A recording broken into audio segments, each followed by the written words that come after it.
welcome to the first of my blogs live from the man shed, where hopefully on a regular basis we're going to be covering lots of great photo tips for both amateurs and professionals alike. Today's session is going to be about 15 photo tips for great Christmas photos, and we'll be covering all sorts of other topics. Each one is going to be very simple, very sweet, very crude, because that way they'll get done. If you want to go into editing and all the rest of that malarkey, then we'll be here forever. So let's get started. I'll just zoom in here first. Hi there. Right. Now, tip number 1 out of 15, remember? So number 1, get in close. Okay, it's the faces that you're interested in. It's not the shoes. Why do we go through this thing of trying to fit everybody into the picture? I have no idea. We always do that. So fill the frame with the face or the faces. Keep it natural. Don't overpose pictures. The natural pictures are often the best ones. Keep your camera ready and take people's pictures when they're not looking. And this is especially true for children. Number 3, get down with the kids. While your children are playing with their Christmas presents, you want to be down on your knees or on your tummy, photographing from their height. And if you do have to be posed in a photo, or you are posing a photo, then, guys, you look square, forward and looking big. Girls, just turn slightly sideways, kick the hip out for a bit of a feminine shape. And if you are a couple, then girls, just rest your head on your fella's shoulder for a nice, relaxed but loving, enjoying portrait. If you're shooting one person, try and put them off-centre in the frame rather than bang in the middle. It will make a more interesting photo.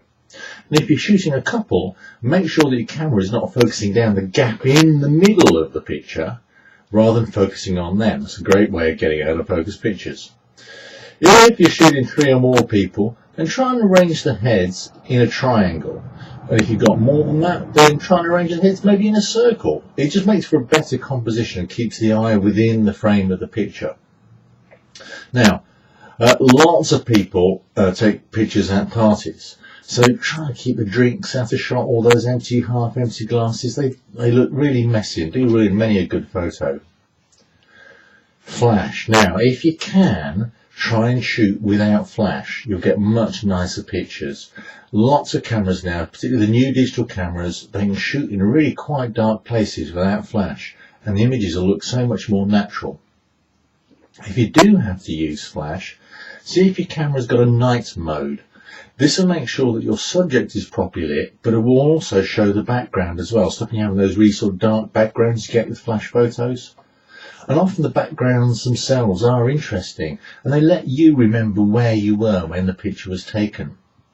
Now, if you've got an add-on flash that fits the top of your camera, point it towards the ceiling and bounce it off the ceiling. It's a much nicer light, and also it'll stop you getting red eye. If you've got a plain wall as a background, it almost doesn't matter what colour, but if you get a choice, then a blue works best for faces. But just keep an eye out for things like plant pots, fire exit signs, all that kind of stuff.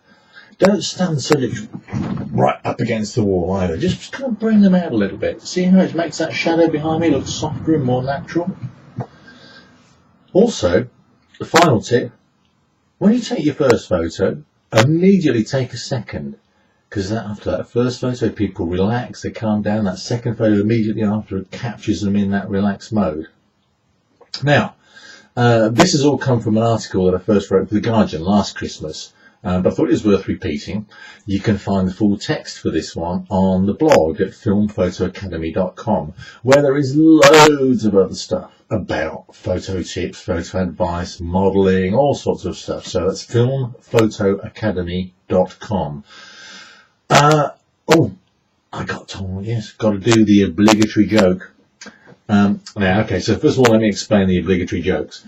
I used to provide an audio log, and they always had a joke at the end. And when I left it on, I got told off. So here's this week's obligatory joke. In these hard times, how do you get a professional photographer off your doorstep?